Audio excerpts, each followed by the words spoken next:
Welcome to another episode of Book Rev with Bala on BujPod.com.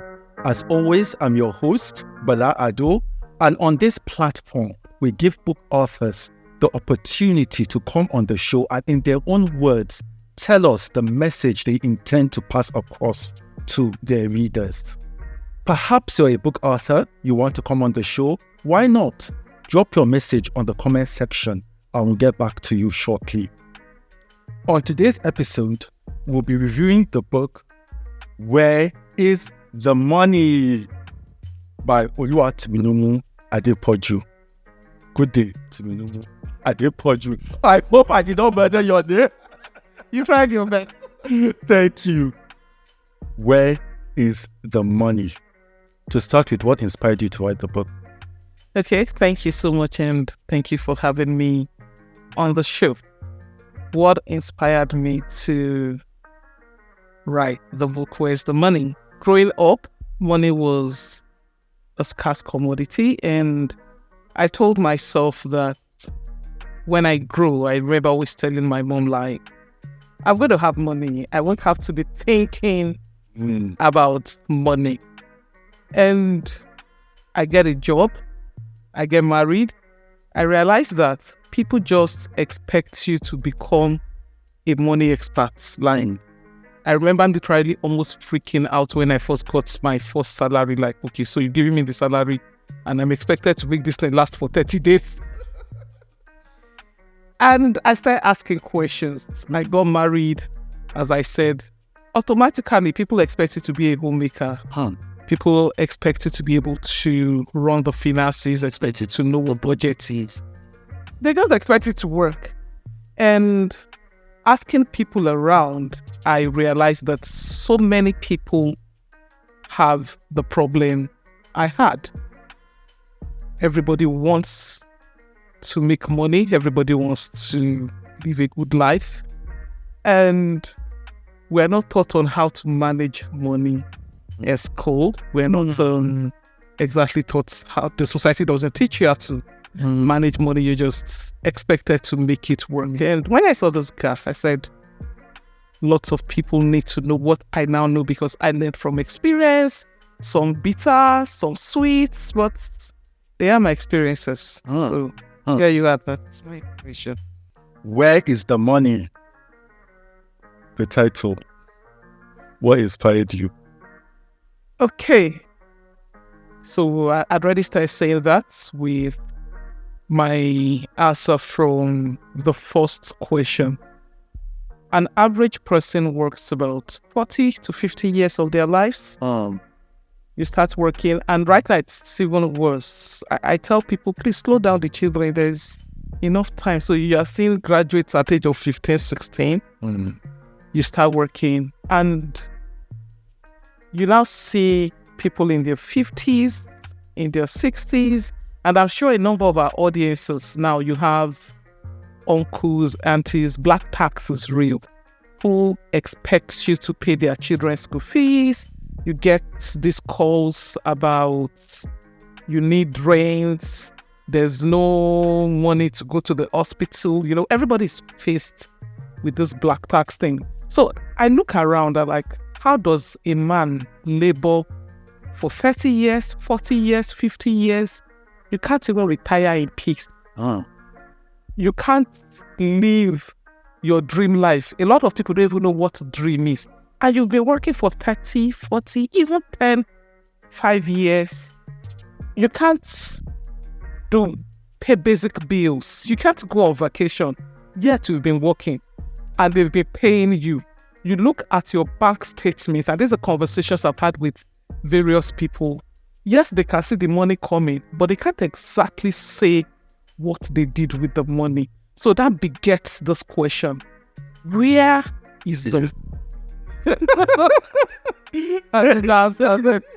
Definitely. So in one of the chapters, I saw you were talking about common mistakes people make. So what are the common money mistakes people make? Okay. I love this. Thank you. Where is the money? the money is in those mistakes. And you really need to get a copy of this book to help you improve your finances. My desire, my aim, my goal is that, and I've been getting lots of feedbacks, that after reading this book, you will stop asking that question, where is the money? And I'm going to give one of the scenarios I painted in the book, true life story. Inability to say no. And I'm sure a lot of people can relate Definitely to that. There was this particular person that had a job. The job wasn't so good. But then I asked, which job is so good? Because it is not about how much money you make. Yeah. It's about how much money you can keep. If you're earning 3 million and your expenses is 3.5 million at the end of the month, you're a poor man. You're a broke man. But if you're earning 300,000 and you're living on 150,000, 200,000, you're a rich man. If you can compound what you keep. So for this particular young guy, black tax, I spoke about that in the last question. He kept getting demands from home. And he couldn't stand up to say that, see, I can't meet up with these demands. He couldn't tell his mother no. Before you know it, he started pilfering from the office. Oh no.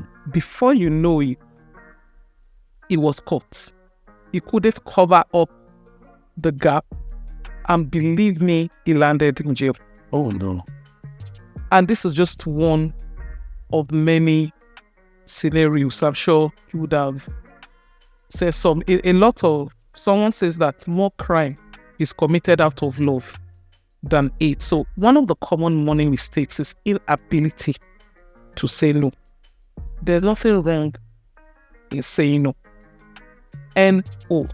It's very easy. The fact that you say no today does not mean that it won't be a yes tomorrow, but you need to be very aware of your expenses and your limitation. That's one of the common money mistakes. Where's the money? Remember, have a budget.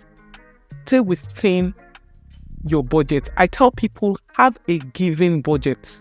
So if my given budget, it depends. It can be a percentage, it can be a ratio. I'm a Christian by affiliation, so we believe in percentages. So the commandment of God is give 10%. So I tell, if I'm giving God 10%, I can decide that my giving ratio is 5%, is percent. And permit me to say this: once I finish that percentage, if you fail like water, I go pour you. It's that simple. Life is not complicated. Another common money mistake, before I leave this, and I think I listed about 11 in the book. Another common money mistake is, and I speak to parents, this funny ideology that I need to give my child the best. And I ask, who defines the best? So I see parents going into debts because they believe they must send their children to exorbitant schools that their pay package cannot carry. And I was raised by a widow.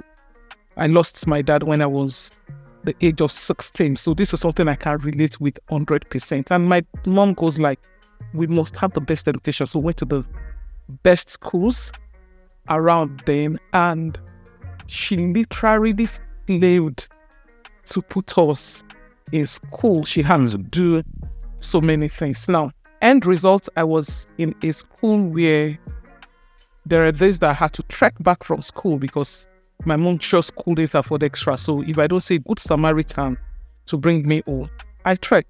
And it's not near. I think it was about 2 hours trek. Wow. There. Now, I was in school with then former Vice President Tidiago, for you to understand the caliber of people I went to school with. So we come to school after the break, you had governors that their children were your classmates and all of that. And people are talking about, oh, we came back from summer. Oh, we did this. And you couldn't even go to the market. So that made me grow with lots of complex that it took lots of work for me to overcome. And that's why I can speak about it. And I'm very loud about that. You might think you're helping the child. Exactly. But the question is, if you're not careful, you're doing yourself and the entire family some level of harm. This is actually thick. And I tell my mom, I'm really very grateful for the sacrifices. Well, I think we could have done better. Now, how many years fast forward, I'm in the workplace. There was this very good public school there. And interestingly, my mother teaches there. That we could have gone there for next to free. But my mom was like, no. I hold this to the memory of your father. It needs to be the best school. We hold ourselves that will take you to the best school. Now, I'm in the workplace and some of my colleagues went to that good public school. In fact, I have this very good friend that went there. The guy is doing extremely well. Extremely well. So the question is it necessary? She could have taken part of that money, invested it, and given us, if she's financially savvy now, giving us, I had a friend that when we graduated from university, way back then, I graduated some 22 years ago, the father had a trust fund for her. So when she was graduated, the father gave her 500,000. She could have done that. It was just financial wisdom. We could have been able to go on vacations because we were 4. So imagine paying that much. We didn't have anything. Some days we couldn't even eat because we couldn't afford it. Everything had to go to our school fees. So look around. Millionaires, billionaires, not just in Nigeria, out of Nigeria, are first generation. What does that mean? That means that they did not inherit money. They literally grew on the streets. They are streetwise. So it's not a core. And please feel free to look around and check. And I'm rounding up on this, but it's something I'm very passionate about. How many of these children that are going to these schools that people spending so much money, putting themselves under pressure to pay for, how many of them are actually coming up free? I round it up with this. Go and look at the WAEC results past 5 years. The people that are coming up as top WAEC candidates, how many of them are from all these very expensive schools? I don't have anything against expensive schools if you can afford it. Caveat, if you can afford it. But I see lots of people doing things they cannot afford. And it's a big mistake. And it even makes matters worse when the breadwinner goes. This is becoming a masterclass. When the breadwinner goes and the lifestyle of the family just crashes overnight because they were literally living from hand to mouth. And that's why I said it is not how much money you make, it's how much money you can keep. And what are you keeping against the future of those children? Please, it's extremely important. Thank you. Very interesting session. So what are the money myths? Yeah, so there's another, you need to get my book. No, that's what we'll get there. As I said, I'm a Christian by belief. And I say everybody believes in something. Even if you say you're an atheist, it's a belief. Everybody must believe in something. So there's this part of the Bible that says, as a man thinks in his heart, so is he. We all believe things, and it's crazy. And I sincerely hope this changes the life of the people listening to me. Once more, if you can get this concept, it's going to change the trajectory of your life. Because whatever you believe in, you become. It does not matter if it is a lie. There was a time that people believed that the world was flat. So because of that, people were not traveling very far because they believed that if they travel very far, they are going to fall over the edge. And that was the belief. And that belief limited the people living on earth as at that time. And all the rulers all believed that. So much so that people were killed for saying that we think the world is not flat, we think the world is spherical and all of that. And after a while, men were able to break that belief. And Christopher Columbus, the man that discovered America, he moved out and he discovered America and people became billionaires. So you can imagine how many people were living in poverty in their limited sector because they believed the world was flat. So now, I say that about myths and beliefs because your belief is going to hold you captive. Like one of the things I tell people is this is the best time to be alive. But you see lots of people that are looking at the good old days. I don't know what is good about the old days. There are more billionaires now in the world than it has ever been produced. It is easier now. You are sitting in your room. I can access your room now because of the power of technology. Best time to be alive. I've spoken to thousands and millions of people based on technology. Now money meets. My mother again. I mean, that would just ask to forgive me. When I was growing up, because of the limitations of finances, my mom would keep telling me, spend money anyhow. You can't spend money anyhow because money does not grow on trees. And I wrote about that in the book. So I grew up thinking that money does not grow on trees. And because money does not grow on trees, you have to be careful on how you spend money. So I'm happy to announce to you that money does grow on trees. Money grows on trees of investment. Remember, I told you, it's not how much money you make, it's how much money you keep. Now, that which is called savings. Your savings would not make you rich. What would make you rich is investment. The first step is to save. The next step is to invest. And the more you can invest, the richer you become. And that is money trees. So I challenge you, ladies and gentlemen, plant your trees. Plant your mango trees, plant your orange tree. And it's a seed. So I tell salary earners that your salary is a seed. That's why you think it's not enough. When you sow that seed, you start getting harvest. And all of this comes from learnings, comes from wisdom, comes from knowledge. As a wise man said, you can count the number of seeds. You can count the number of orange seeds in an orange, but you can never count the number of oranges in a seed. That's the power of investments. You can't determine the size of your harvest. That's one of the money myths. I don't want to make this too long to get a copy of the book. The second money myth that I love to talk about is equally loans are bad. Like I don't even begin to get it. I don't begin to get it. So I tell people, so let me use Aliko Dangote. Do you know how much he's owing? So it must be a very poor man. No, if loans are bad. The problem is we lack the capacity to take risk. Are there bad loans? Yes. If you are taking a loan to take a second wife, that is not reasonable. By my definition, it might be reasonable.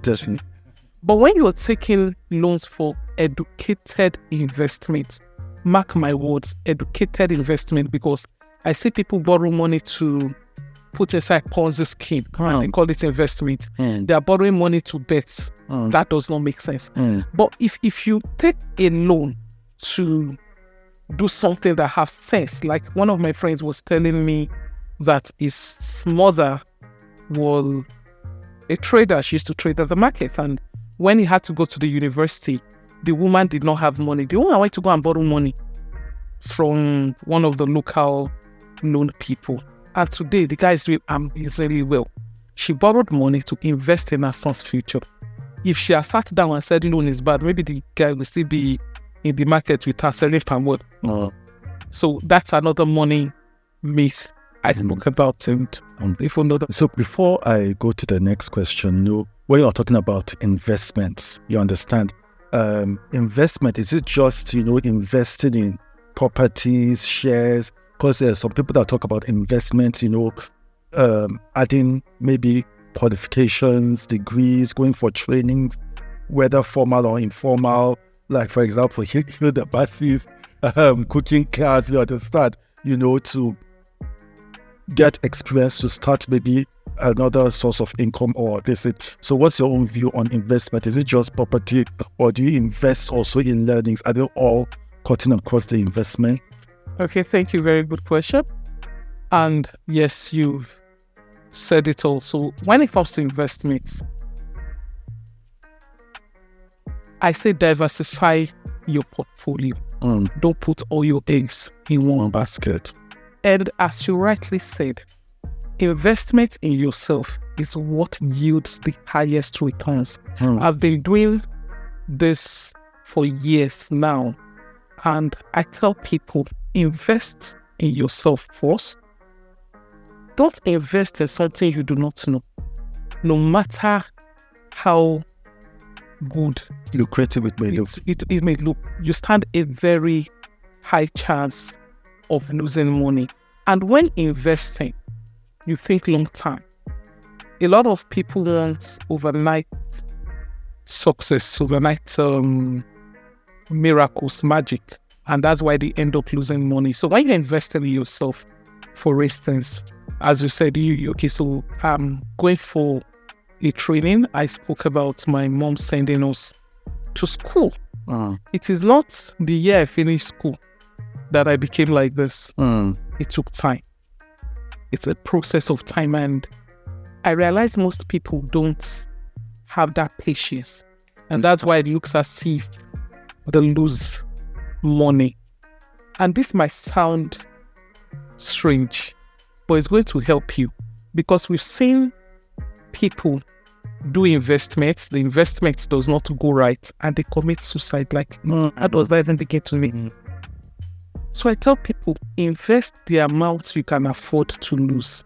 I repeat, invest the amount you can afford to lose. Now, you can say that I'm saying a number of things together, but if you understand these principles, it's going to help you. So you're earning 150,000 for the sake of analogy. Make sure that your earning spendings, depending on you, is 130, 120 max. That remaining 30,000, be steady with the investment. If 30,000 go, you will not die with it now. That's what I mean by invest the amount you can afford to lose. But if you do that 30,000 steady for the next 3-5 years, I'm not even talking about 10 years, it will shock you what that amount will come to. Now, you spoke about investing in yourself. I've taken my time to explain so that someone will be able to catch this and run with it. You are in a career. There's nobody around you that has a particular kind of certification. Right now, they're talking about data analysis. They're talking about this. How much will it cost you to go to a good training institute and add that to your qualification? Let me assume 300,000 that you would have said you don't have before. You save 30,000 for 10 months. That's 300,000. You go for this training 6 months. Tomorrow there is an opening for 300,000, 500,000. You have your certificate to apply. You see, you've invested in yourself. Now your earning has increased. Now you can even save more. You can now start talking about real estate. You can now start talking about mutual funds. You can do a lot of things. Think long term. When you're thinking investment, you are thinking long term, but you see people that, let me use the popular palace, they want to hammer, you want to blow. That's why you will burst. Are you balloon? You want to hammer, you will enter ground. So yeah, in investments, diversify your portfolio. if it is too good to be true, it is too good to be true. This thing, you see crypto now, if you put 100,000 there, it's going to become 100 million. I see one guy where I'm not saying there are no outliers. And that is what betting works on. For 1 millionaire, there is 1 million for Bania. So the chances to succeed is slim. But if you sit down and you understand the principles, it would help you more. Okay. So, money magnet. How does one become a money magnet? I want to be the next Dangote. Wealth is what you become. And I've said quite a bit if you listen to everything I've said, especially in the last session. Give yourself time to become a money magnet. That's what it is. You become by development, you become by association, you become through learning. You are becoming. It's going to take time. Dangote did not become Dangote overnight. Yeah. It's a school of hard knocks. Oprah Winfrey did not become Oprah Winfrey overnight. Definitely. There is nothing like an overnight success. It takes time. Thank you.